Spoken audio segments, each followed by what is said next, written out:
Winter can be tough. Cold weather, dry air, and seasonal sniffles. That's why I trust Vicks, a brand with over 125 years of reliable relief. Did you know that low humidity during winter, below 40%, can lead to coughing, congestion, and dry, itchy skin?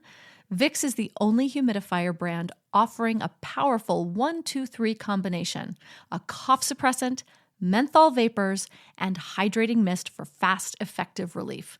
No wonder it's the #1 brand recommended by pediatricians and home to one of the world's most recognizable scents. I love my Vicks Cool Relief Humidifier. It's easy to use with a large tank, rotating nozzle, and filter-free cool mist. Paired with VapoSteam and VapoPads, it turns my space into a soothing sanctuary, easing my cough and congestion while adding moisture to dry winter air. And right now, you can get 20% off of the Vicks Cool Relief Humidifier on Amazon.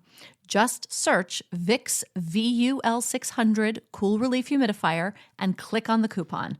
Don't wait. This is your winter essential. And I burned out again, this time with a sense of adrenal fatigue. How come I'm teaching wellness? I'm teaching meditation. I'm teaching yoga. I'm doing breath work. I have this perfect work-life balance, and I'm still burned out. And that's when I was like, oh, it's not just burnout, it's betrayal. Welcome to the Divorce Survival Guide podcast, where we have open and honest conversations about co-parenting, separation, divorce, and the hardest question of all, should you stay or should you go? I'm Kate Anthony, your divorce survival guide, and I'm here to help you navigate some of the roughest waters you've ever swum in and answer some of your toughest questions.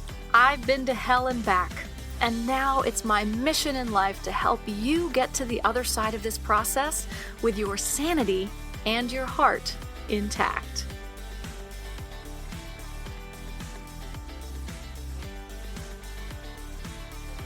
Hey everyone, welcome back. I am here today with my friend, Betrayal recovery coach, Lora Cheadle. She is back on the show. She was on the show a while ago talking about her book, Flaunt, Drop Your Cover and Reveal Your Smart, Sexy, and Spiritual Self. Today, we're here to talk about her new book. It's not Burnout, it's Betrayal. 5 tools to fuel up and thrive. So when expectations break, whether it is in your career, your marriage, your personal life, the real damage isn't just exhaustion. It's the hit to your sense of self and your self-worth. So today, Lora is going to break down why burnout happens, when broken expectations rupture your view of yourself and the world, and how to shift out of it. Really good stuff. Before I drop us into the episode, I want to remind you that there are just a few spots left for Unbreakable. The early bird pricing ends on March 1st. Well, it ends on the 28th, right? But as of March 1st, the price goes up to $3,000. That includes all meals, accommodations, and 3 days of workshopping and being out in nature in Sedona, Arizona, with me and a bunch of other incredible women going through divorce. If you've been thinking about it, if you've been on the fence, first of all, if you've been on the fence, shoot us an email. Let me know what your questions are, and we will answer them. You can reach us at info@kateanthony.com, and we'll answer any of your questions. If you have been like, oh, I want to do it, I kind of do it. Do it. I'm telling you, you will not regret it. The other thing I want to let you know is, as usual, as always, Phoenix Rising has rolling enrollment, which means you can join it at any time. Head on over to kateanthony.com/decided, and you can read all about this beautiful collective of women that meet weekly and day and night in our online community to discuss, to process, to strategize, and to commiserate, and to learn and grow. kateanthony.com/decided is where you'll find information about Phoenix Rising. And now, without further ado, here is my conversation with Lora Cheadle. Lora, thank you so much for coming back on the show and talking about your new book. I'm Exciting. so excited to chat with you. Thank you for having me. Yes, always, always. So, okay, tell us about your new book. It's not Burnout, it's Betrayal. As listeners might know, if they remember our first show, I do a lot of betrayal recovery in the infidelity space. I went through my own burnout experience in my career. And then after going through my infidelity, that's when I started realizing, you know what, there's a lot of similarities here.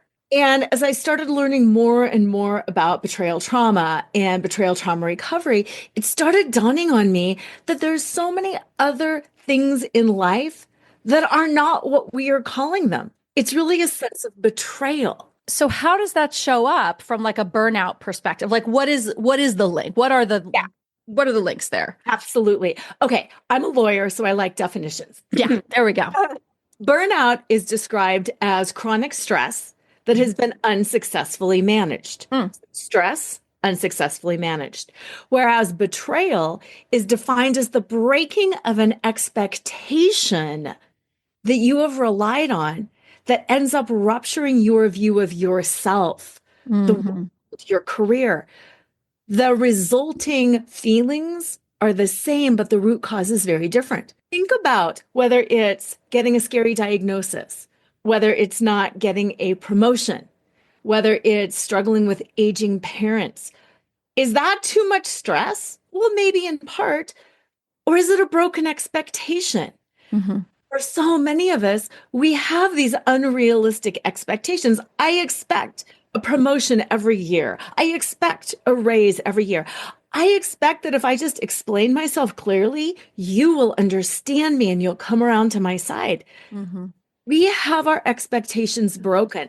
COVID, that broke our expectations. Jesus. Yeah, Right. of so many different things. That leads to a sense of betrayal. Mhm. Learning how to better manage stress does not address that underlying broken expectation. It does not address that sense of betrayal. Yeah. Yeah. So it's so true. I think about sort of all the expectations I had. Well, I mean, in your marriage, right? You expect when you make your marriage vows that you're going to stay married forever. You expect when I know for me, especially, I expected when I had a baby that it would be, this like idyllic, amazing, like he would just sit and like coo up at me, whatever. And, that's not the baby I got. Yeah. And right. And so there are all of these unmet expectations. And some of them are, what society puts out and tells us is going to be the way things are. Some of them are our own, our own, like you said, like totally unreasonable. I expect that my mother will be alive forever. Of course. Right. Mm-hmm. Yeah, of course. And the key on that is there's a lot of expectations that are just like, oh, dang, that didn't turn out. You go through the drive-through and they're out of the spicy bean burrito or whatever. And you're like, oh, dang, your expectation is broken. But the key is whether or not that broken expectation ruptures your view of yourself or the world. Mm-hmm. So how you know is if you've ever been in a situation where you thought, why is this happening to me? Aren't I good enough? Aren't I smart enough? Why does it always happen to me? I try so hard and nobody ever appreciates me. If you start internalizing it, Mm-hmm. it's a clue that this expectation that has been broken is rupturing your sense of self. It's Right. rupturing your identity. And that's where the big problems start coming in. What do you think makes us do that? What makes us take it so personally or make it about us and make it rupture our identity? So many different reasons. You had mentioned one a little bit earlier, society. Mm-hmm. We have all been raised in this culture where fairy tales are a thing. Like, if you just do good, people will rescue you at some point. But also the way we raise our kids. And I'm not like poking the finger at the way we raise kids or the way that we're in school, but think about it. If you do the right thing, you'll get the A. Just follow these directions, then you'll get the A, then you'll be the top of the class. What is the unspoken presumption around that? Oh, then you're going to go be successful. Mm-hmm. There's all of Right. these Make mommy happy. If you're a good little girl, you're going to make everybody happy. So then we're 50 and we're like, what the heck? I've been the good little girl. I've done what you told me to do. And now it's not turning out. And you're still not happy, right? I'm still not doing it good enough or well enough for you. Yeah, it's our society, it's our culture, it's the stories we've been told, it's the way we've been raised, religion, everything tells us if you just conform, if you just follow these rules, everything is going to work out for you. Life doesn't work like that. I want to back up a little bit to your personal experience of this burnout and like how that manifested for you. Because I know, we've in our last episode together, we did talk about your experience of betrayal and infidelity and how that informed you. So I'm curious about your burnout experience. I was a corporate attorney. I was in-house for a large international insurance company. I loved it. I loved my work. I loved my job. The insurance company started merging with a US-based company, which meant everything was changing. I had 2 kids under 2. Right there. Right there. Right.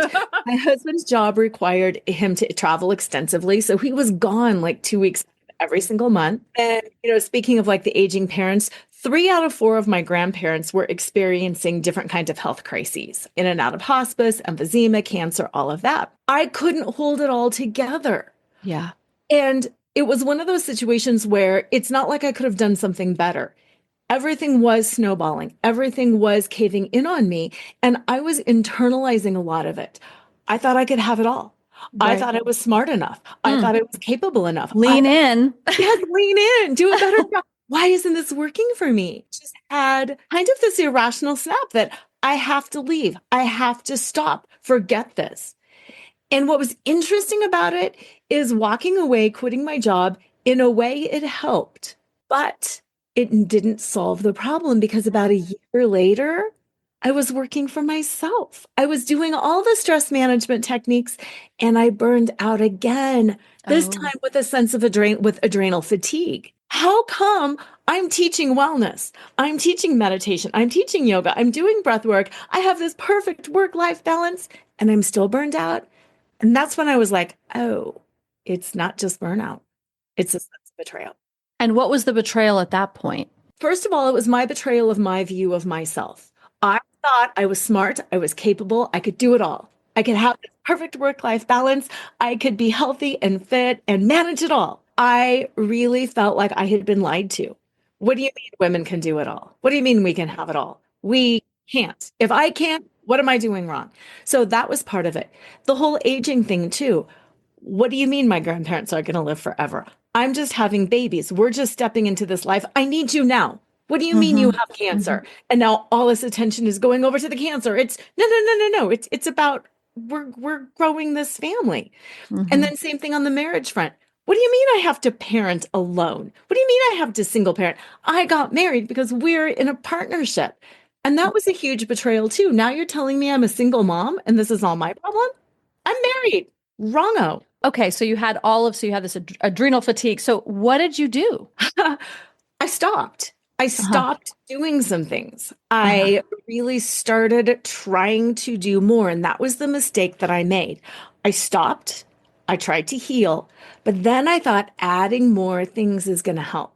I'm going to add in daily 10-minute meditation. I'm going to add in more workout. I'm going to add in more time with my friends. And then it got into this cycle of perpetually feeling like a failure. I fell asleep last night and I didn't meditate. I'm not doing my gratitude journal.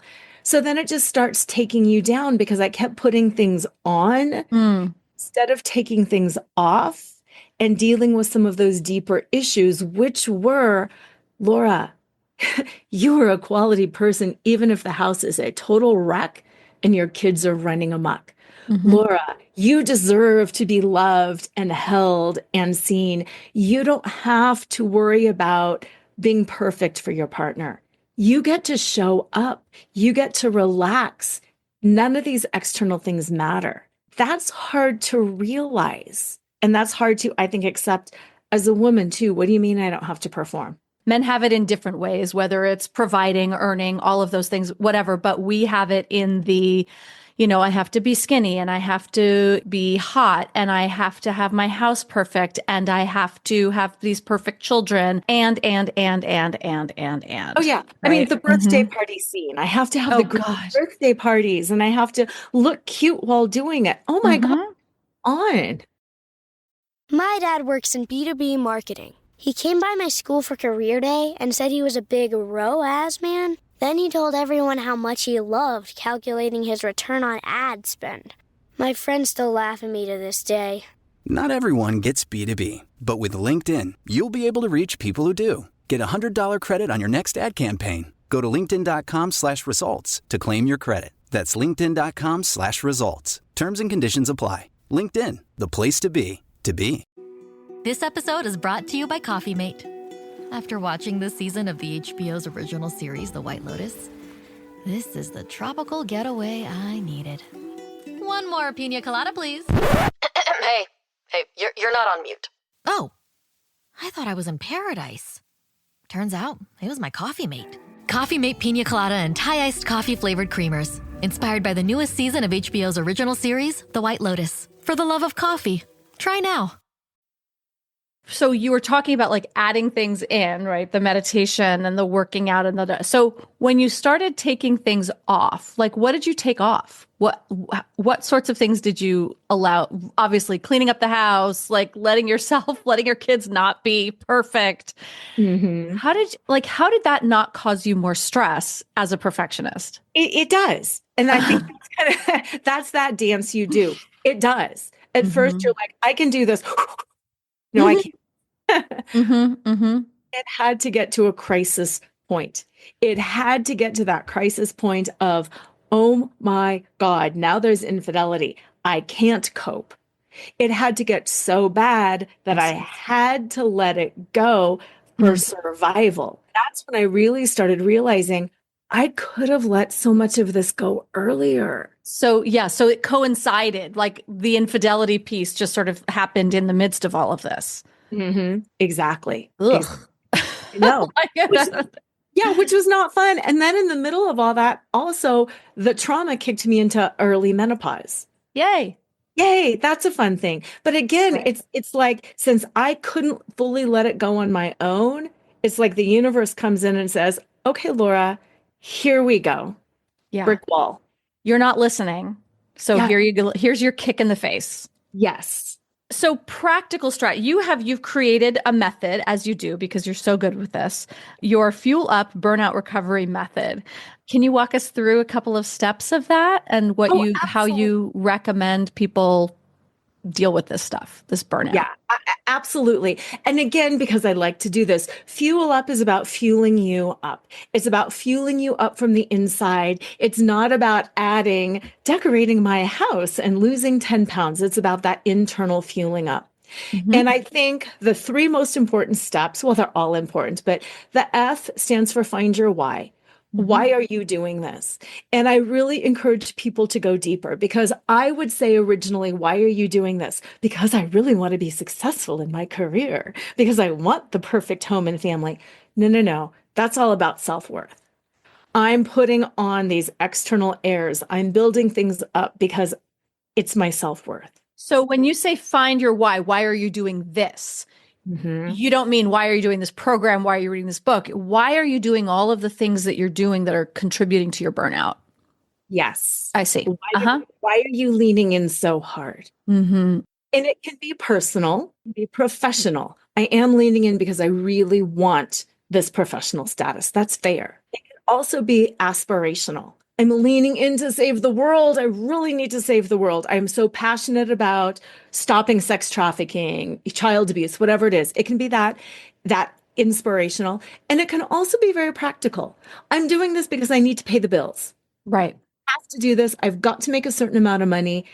Find whatever that why is for you. And don't be afraid of calling it for what it is. Some people think if it's practical, like I got to pay the bills, I want to send my kids to college, that it's not good enough. Right. It's not worthwhile. Right. Yeah. Lean into it for whatever it is for you. Figure out why you're doing what you're doing. It's that radical self-honesty. And how do you feel like that helps in the process? Like, what does that do for us?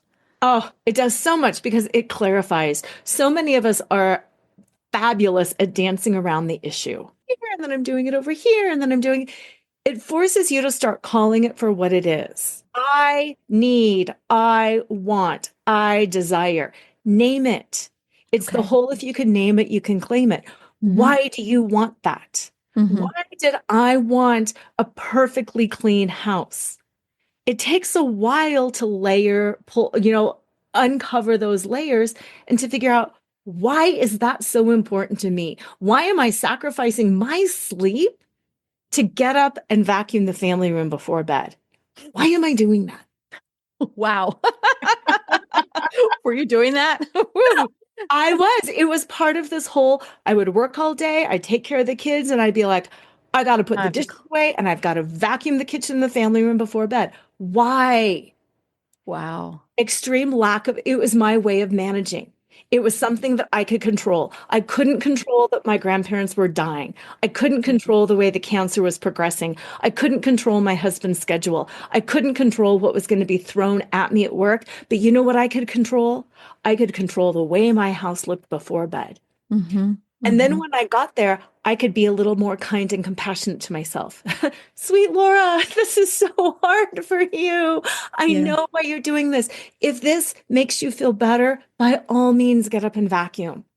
And if not, if you're tired, sweetheart, go to bed. Go to bed. It's all okay. But The crumbs will be there tomorrow. The dog hair, it's all there. Right. And so I guess I'm hearing in this that this clarifying your why really is, because some of it is really empowering. Some of it is clarifying that, like, yeah, you're doing this because you do want to end sex trafficking or, whatever it is that our deeper whys are. But also clarifying in the like, oh, because I think I'm controlling something and it's actually not providing me with the satisfaction that I'm seeking, so I can let it go. Yeah.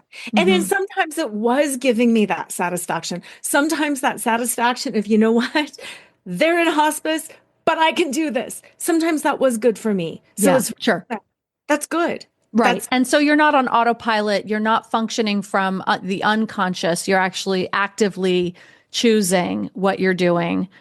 Because you understand yourself in it. Yes. So what's the you? The you is similar to that. It's about uncovering the root cause. And what I always challenge people on is, are your solutions working?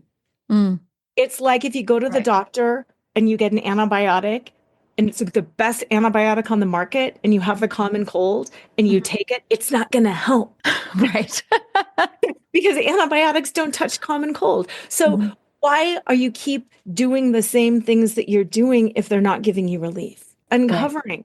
I love therapy. I'm a proponent of therapy. But if it's not giving you the relief you need, maybe you need to look into coaching.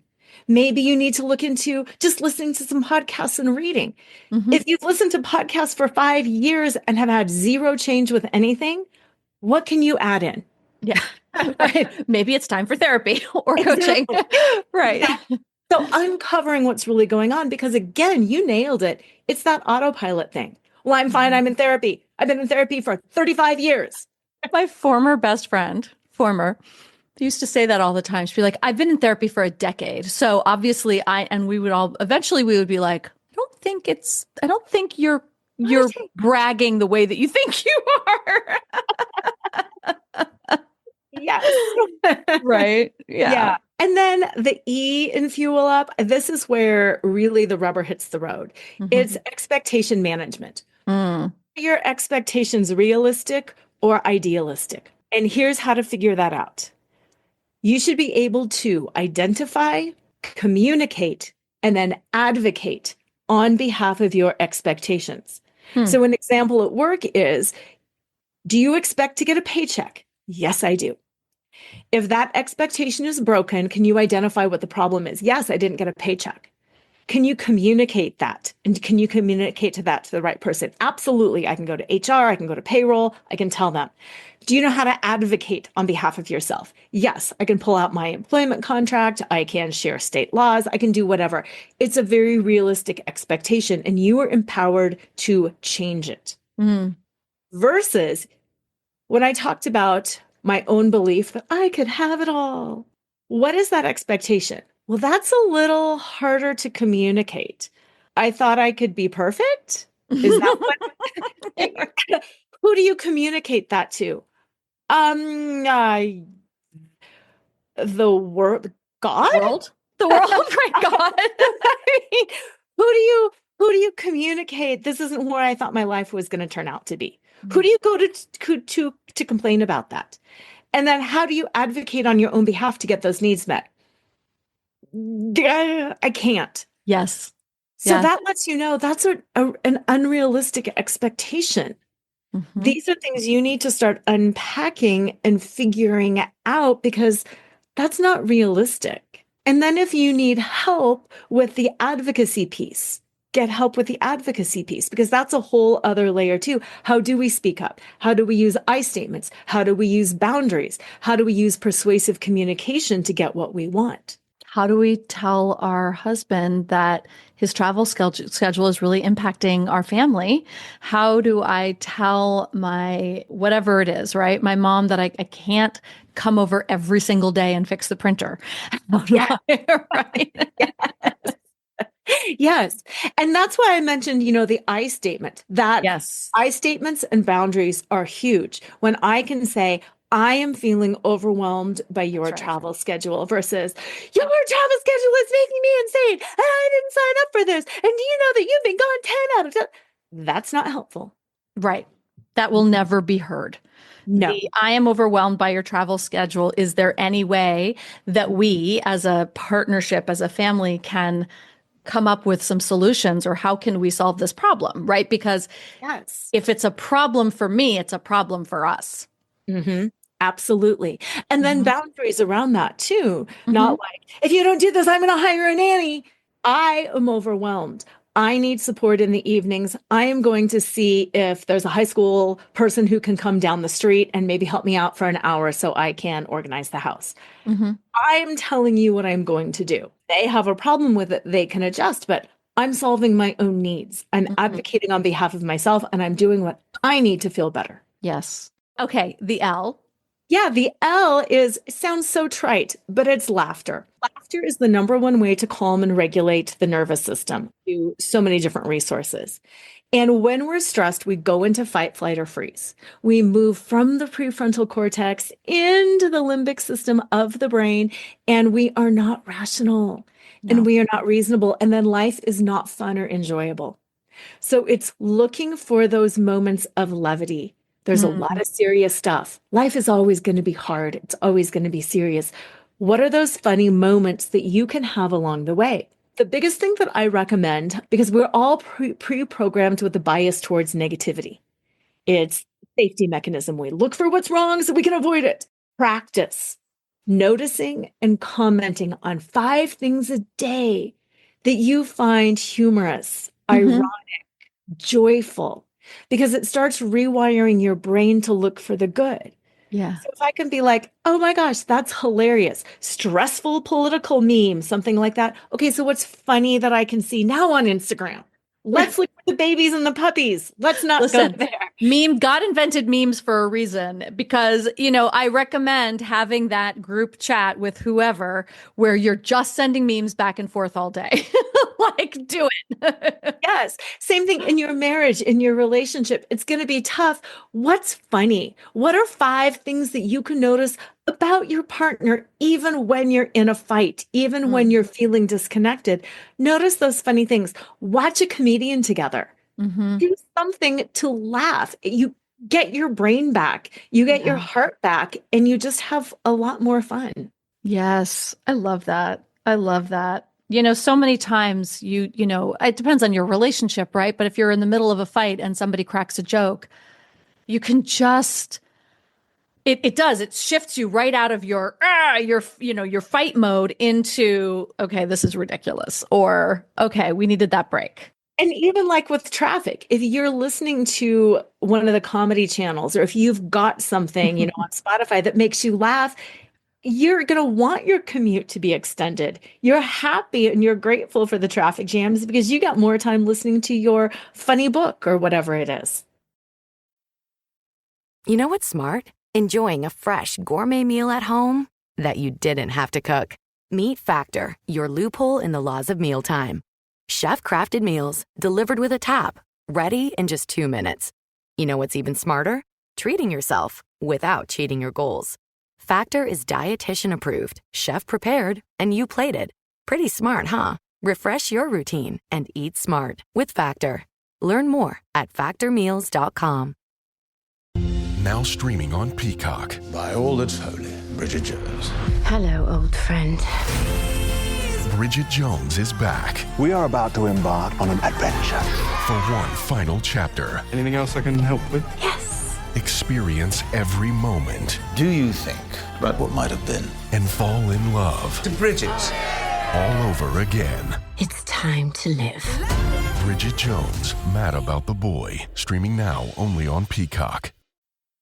We have 2 more letters up. Yes, they're part of it, right? Yeah. And that's all in one. That stands for unbroken promises. Oh, that's And this is a big one because how often do we break promises to ourselves? Oh, daily, Daily. Daily. minute by minute. Yeah. If somebody else broke promises to you at the rate that you break promises to yourself, would you trust them? Yeah. No. Would you want to be in a relationship with them? So why are you doing it to yourself? People say, I don't trust men, or I don't trust the world, or it starts with you. Right. Of course you don't trust anybody else because you don't trust yourself. It all comes back to you. And how can you go back to making unbroken promises to yourself? Identifying your values, living in alignment with that, saying no when you mean no, saying yes when you mean yes, leaving work at whatever time, telling your kids no, whatever it is. Just start being aware of all of the promises that you break to yourself, and then get accountability partners, get coaching, find communities that you can join that can help you stay accountable to yourself. Because when you know you've got your own back, you'll start trusting other people, and other trustworthy people will start coming into your world as well. So I'm thinking about my audience right now, right? And I have a lot of listeners who are high income earners or just, work really, really hard. They're also struggling with their marriages, or they're going through divorces.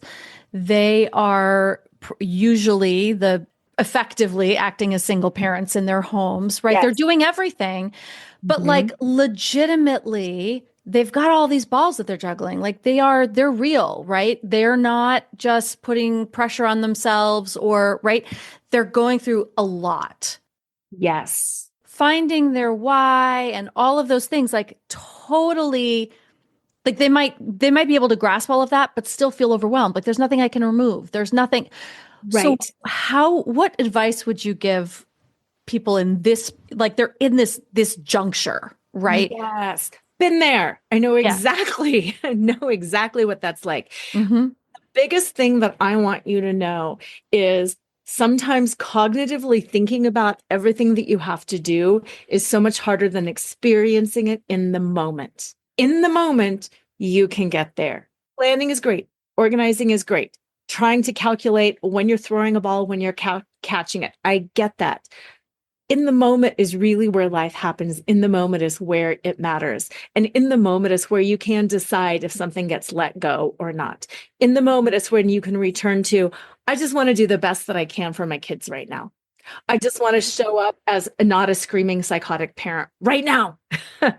I just want to feel some peace and go to bed happy right now. I don't need to figure out what might or might not happen with my marriage right now. It's just constantly returning to that moment, constantly. I know too, as a high achiever, the practice of law is pretty intense. It's always out there. It's always trying to be defensive and proactive. And when I would just drop in, that's truly where the magic is. And it sounds ridiculous sometimes, and it sounds overly simple, but it shifts everything. Just be where you're at. And then there's a practice to that, obviously. I mean, mindfulness is a practice that we've got to practice in order for it to be accessible to us in those moments, right? Yes. And then I'm remembering you saying that, like, well, you're meditating, you have to meditate every day and do this, right? And it's like, oh, wait, I have to start a mindfulness practice in order to be but like now I have to add that on so that I can be present in those moments.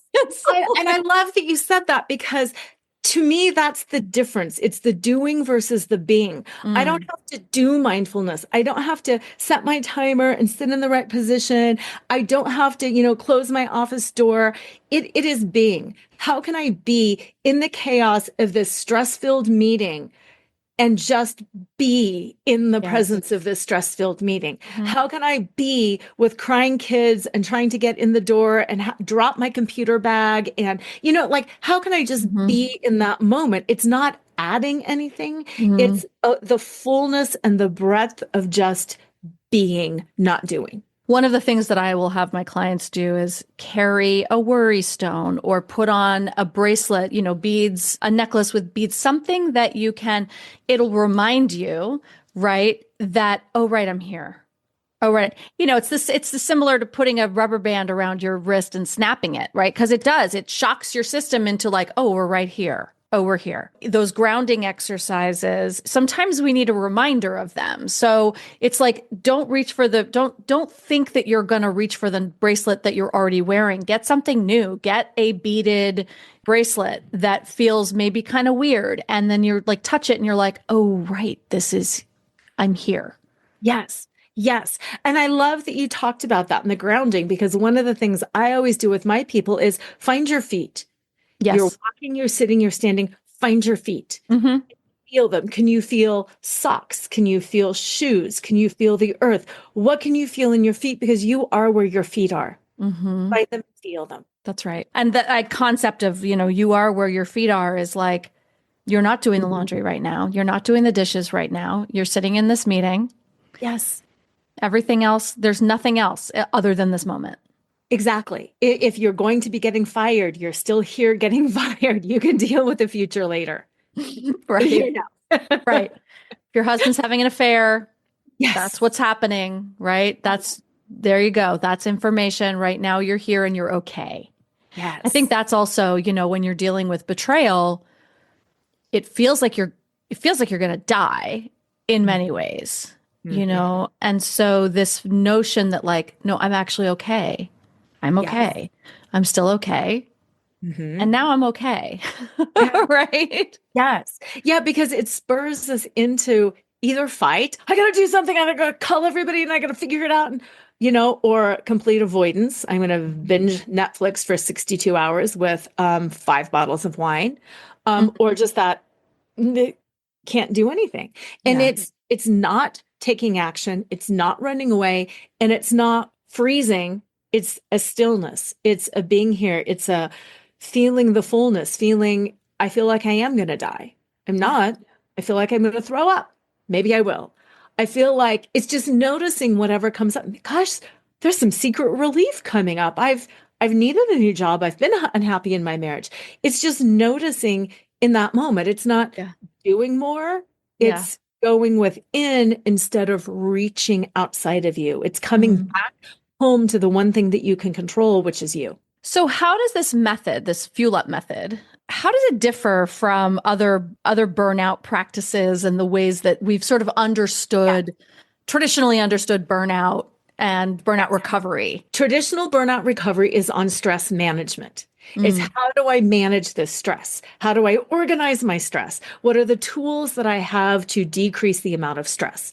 And that's very helpful. And I think most of us need that too. Fuel up is more around expectations. It's figuring out, what do I expect?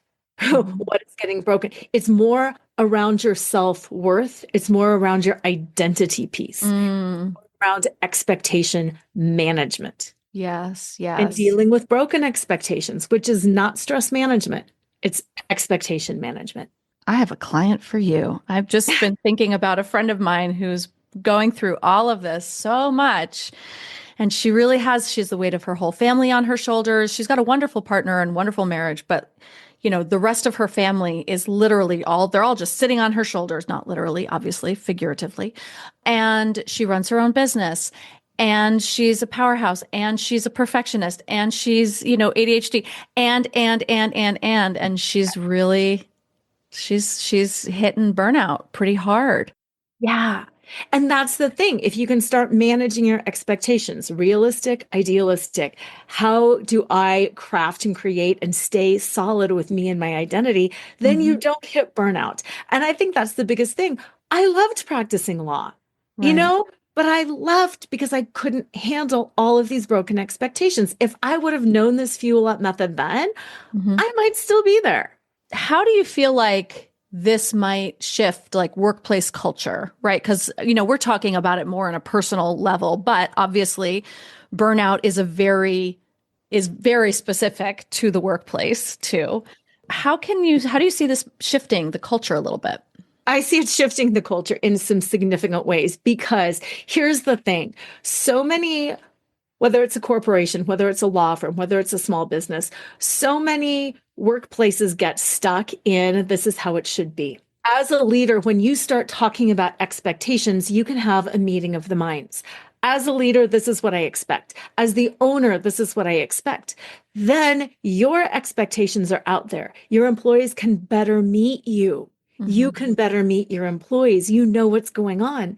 And then similarly, like running your own business, how often do we see like the anomaly out there? The one person who I posted 3 times and it went viral every single time. And now I'm, you know what I mean? Doing my 7-figure a month. And it's so Jesus. amazing. Right. Yeah, it's that expectation checking. Did I really expect that when I Right. started this? Yeah. Of Because course some we people did, do. because Yeah, of course. everybody said that it was that easy. Right. Of course Yeah. we did. Yeah. So on the workplace side, it's managing what's realistic, what's not, and then finding a better fit. Because a workplace culture is really about the goodness of fit. If you want to have a toxic workplace and people want to be toxic, you can find each other and you can be toxic together. Right. And if you want to be touchy-feely, you can find that. And if you want to be somewhere in between, you can find that. But when companies don't express, when leadership doesn't express, when bosses, managers don't express their expectations, they are always going to be disappointed. Always. I love this conversation as always, because I love your work. I love what you do. I love the way you talk about it and the way you formulate it, because it just makes sense and it's accessible. So thank you so much for this, Lora. Yeah, thank you. And likewise, the admiration is so mutual. Where can everyone find you and your Fuel Up Burnout Recovery Method and your book, both of your books? All of that good stuff. A couple of different places. My website is workplace-burnout. So you can get a lot of good stuff on workplace-burnout. But you can also go to burnout-or-betrayal.com. Just all one word, burnout-or-betrayal.com.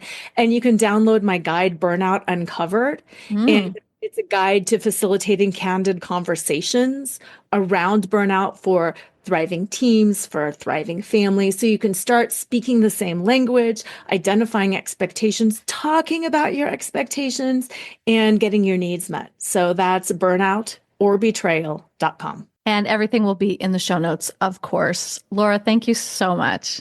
You're welcome. Thank you for having me. Thanks for tuning in to another episode of the Divorce Survival Guide podcast. If you like what you hear, head on over to Apple Podcasts or wherever you listen in and leave me a review. And don't forget to follow me on Instagram at the Divorce Survival Guide. I'll see you next time, and until then, remember, you, my love, deserve to be happy.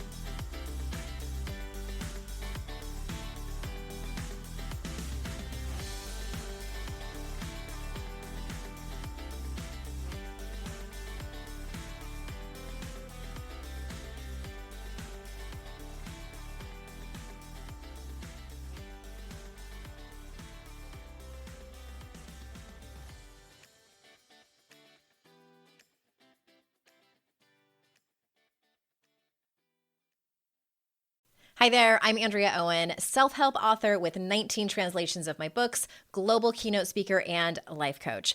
My podcast, Make Some Noise, has been serving up self-help in a simple-to-digest way for the last decade. The topics brought in each episode are practical and easy to implement around topics such as working through fears that keep you stuck, different modalities of therapy, managing your negative self-talk, and more. We bring you guest experts, solo episodes, and I even coach listeners on the air around relatable struggles. I also do my best to weave my sense of humor into some heavy topics because, let's face it, life can be pretty hard, and it's so much better when we can have some fun while walking through our challenges. Whether you're seasoned in personal development or just starting out, Make Some Noise podcast will help you become the best version of yourself, the person you're proud of when you look in the mirror and show up in your life. Simply search Make Some Noise with Andrea Owen wherever you listen to your podcasts.